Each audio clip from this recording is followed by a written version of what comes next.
What's up internet, here we go again. Kali ini kita akan membahas alur sebuah film yang berjudul Private Property. So tanpa berlama-lama lagi, langsung aja kita masuk ke dalam alur ceritanya.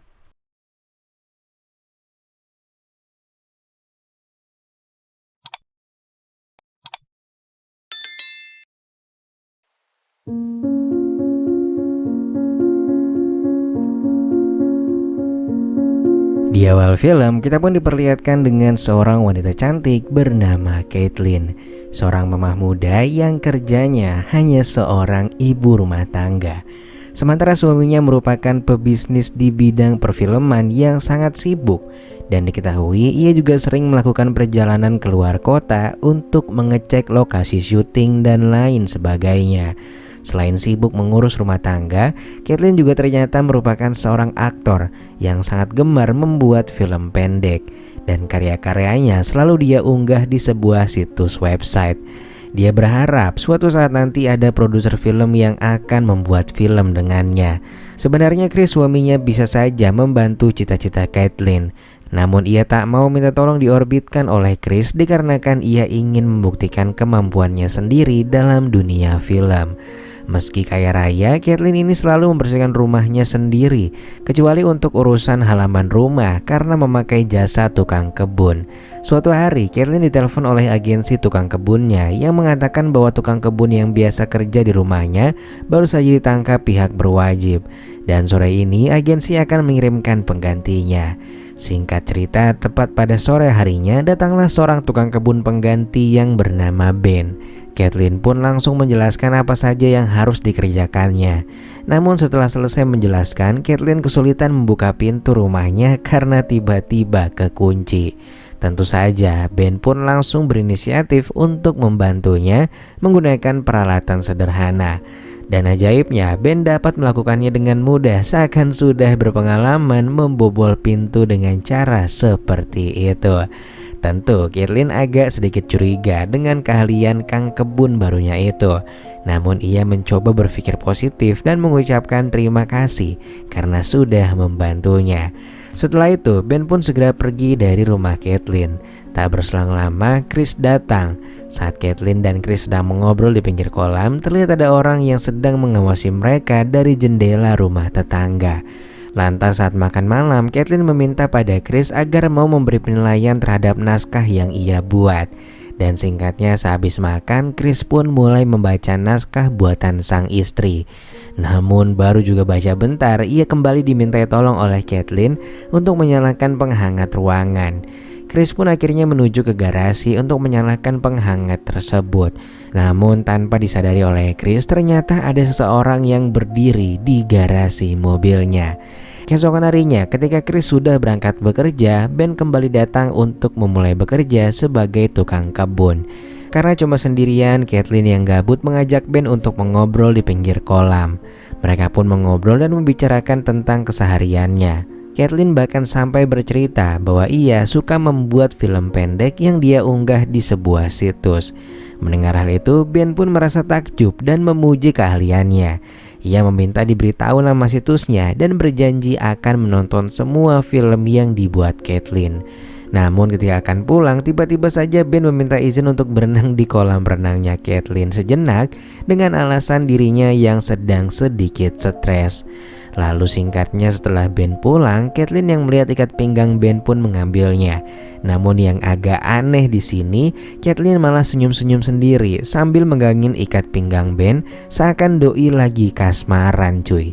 Singkat cerita, Chris pun akhirnya pulang. Saat itu Chris memberitahu Caitlin kalau besok ia akan pergi keluar kota untuk melihat lokasi syuting film terbarunya. Chris berharap besok malam saat ia pulang, Caitlin bisa menjemputnya di bandara karena rencananya ia akan mengajak Caitlin pergi ke sebuah restoran yang ada di dekat bandara. Setelah itu, Caitlin pun diajak Chris ke sebuah restoran dan bertemu dengan teman-temannya. Namun kala itu terlihat kalau Caitlin kurang nyaman berada di sana, dan wanita itu hanya duduk termangu mendengarkan mereka. Singkat cerita, ketika sudah di rumah dan akan tidur, Caitlin melihat lampu kolam yang masih menyala. Ia pun segera menuju ke kolam untuk mematikannya. Dan kala itu Caitlin sama sekali nggak menyadari ada seseorang yang mengamatinya dari rumah tetangga. Lantas di hari selanjutnya setelah Chris berangkat keluar kota, Caitlin mendengar ada suara musik yang cukup keras dari rumah tetangga barunya. Ia awalnya ingin menegur dan ngajakin gelut. Namun di waktu yang sama Ben muncul dan berkata kalau ia baru saja berkenalan dengan tetangganya. Dan tetangganya itu adalah seorang pemuda bernama Eddie. Karena sudah saling mengenal, Ben pun meminta Eddie untuk mengecilkan volume musiknya pada pemuda itu tanpa keributan. Dan ternyata Eddie ini orangnya lumayan friendly lah cuy. Setelah itu Caitlin bilang pada Ben karena suaminya sedang berada di luar kota, ia ingin mengundang Ben dan juga Eddie makan siang bersamanya di rumahnya. Ben pun setuju dengan ajakan itu dan ia bilang akan memberitahu Eddie untuk datang nanti siang. Lantas siang harinya terlihat Eddie dan Ben yang sedang mengobrol di pinggir kolam sambil menunggu masakan Caitlin matang. Di sini Eddie bercerita bahwa ia baru saja memberi rumah Anderson 2 hari yang lalu. Eddie sendiri merupakan seorang manajer di sebuah perusahaan startup yang cukup terkenal di New York. Caitlin kemudian menghampiri mereka dan memintanya untuk masuk ke dalam karena makanan sedikit lagi akan matang. Dan melihat Caitlin yang berada di dapur, Ben pun berniat untuk membantunya. Lantas setelah beres, Caitlin pun menuju ke kamar untuk berganti baju dan sedikit mempercantik dirinya. Lalu setelah itu ia pun makan siang bersama. Setelah selesai makan siang, mereka bertiga kembali mengobrol. Di sini Ben meminta Caitlin agar memutar musik karena ia sedang ingin berdansa. Caitlin yang nampaknya menyukai Ben langsung menurutinya dan memutar musik. Ia kemudian ikut berdansa dengan Ben. Namun dari sini tampak sangat jelas kalau Eddie tak suka melihat Ben dan Caitlin yang bermesraan hingga mereka lanjut ke kamar. Lantas kita pun dibawa flashback ke beberapa hari yang lalu. Ternyata Ben dan Eddie adalah mantan napi. Pagi itu terlihat Ben dan Eddie yang sedang berjalan menuju ke kota karena mereka baru saja bebas dari lapas. Sampainya di sebuah toko, ia lantas meminta minuman pada pemilik toko dan bermodal sebuah gertakan. Pemilik toko itu pun mau tak mau memberikan beberapa botol minuman kepada mereka. Lalu ketika sedang bersantai, Ben melihat seorang wanita cantik yang turun menggunakan mobil sport yang ada di depannya. Melihat itu, Ben merasa wanita itu mudah dimanfaatkan. Lantas tak berselang lama datanglah seorang pria yang akan mengisi bensin. Ben dan Eddie menghampirinya berniat meminta tumpangan menuju ke kota. Lalu mereka melihat Caitlin yang pergi dari tempat itu dan memaksa si pemilik mobil untuk mengikutinya. Karena disodorin pisau, akhirnya ia pun menuruti permintaan mereka. Begitu sudah dekat di rumah Caitlin, mereka berdua pun terus mengikutinya. Ben menyadari kalau rumah di sampingnya Caitlin tak berpenghuni. Tanpa pikir panjang, ia pun langsung masuk ke pekarangan rumah tersebut untuk memastikan kalau rumah Caitlin ini aman.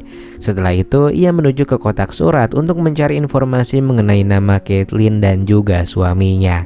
Dan kebetulan, ia juga menemukan surat yang ditujukan pada tukang kebunnya. Ia pun akhirnya menelpon pihak berwajib dan melaporkan tentang pelanggaran hukum yang dilakukan oleh tukang kebunnya Caitlin. Ben memfitnah pria itu seakan dia adalah seorang korban. Tak berselang lama saat tukang kebun Caitlin akan pulang, ia pun dihampiri oleh pihak berwajib yang dibawa ke kantor polisi untuk dimintai keterangan. Setelahnya, Ben menggunakan keahliannya untuk masuk ke rumah tetangga Caitlin yang sudah lama kosong itu. Ben kemudian menyuruh Eddie untuk berpura-pura menjadi seorang agensi tukang kebun dan menghubungi Caitlin untuk memberitahu bahwa tukang kebunnya telah ditangkap petugas. Jadi nanti sore pihak agensi akan mengirimkan tukang kebun yang baru sebagai pengganti. Tanpa sedikit pun rasa curiga, Caitlin pun setuju-setuju aja. Dan tepat pada sore harinya, Ben pun mendatangi rumahnya Caitlin tanpa adanya kecurigaan apapun. Kembali ke masa sekarang, terlihat di bandara Chris yang gak dijemput oleh Caitlin. Chris mencoba menghubunginya berkali-kali, namun karena tak kunjung dijawab, ia pun memutuskan untuk pulang menggunakan taksi. Di sisi lain, ternyata Caitlin dibuat pingsan oleh mereka. Dan saat Caitlin mulai tersadar, Caitlin yang mulai melawan membuat Eddie mundur dan segera pergi keluar rumah karena ternyata si Eddie ini naksir cuy sama Caitlin, jadi doi gak mau menyakitinya. Saat Caitlin sudah mulai mampu berjalan, ia pun terlihat menuju ke pinggir kolam. Ben yang melihatnya lantas bergegas membawa Caitlin kembali masuk ke dalam rumah. Namun di waktu yang sama tiba-tiba Eddie datang dan malah bergelut dengan Ben hingga masuk ke dalam kolam. Namun sayangnya malam itu Ben berhasil memulangkan Eddie ke dunia anime. Setelah itu Ben pun segera mencari Caitlin. Di sisi lain Chris yang baru tiba di rumah melihat kalau rumahnya sangat berantakan. Ia pun segera menuju ke kolam dan menemukan sang istri yang sedang dalam bahaya. Chris pun langsung menyuruh Caitlin untuk masuk ke dalam rumah, sedangkan ia akan menghadapi Ben. Ketika di dalam rumah, Caitlin pun dengan cepat mengambil beceng yang terpajang di dinding. Ia lalu segera berlari menuju ke kolam renang untuk menjedor Ben hingga ia berpulang ke dunia anime. Singkat cerita, beberapa waktu berlalu, terlihat Caitlin yang sedang melakukan syuting. Dan ternyata doi berhasil menjadi aktor dalam sebuah film Hollywood bersama dengan produser dan sutradara terkenal. Dan setelahnya, film pun selesai.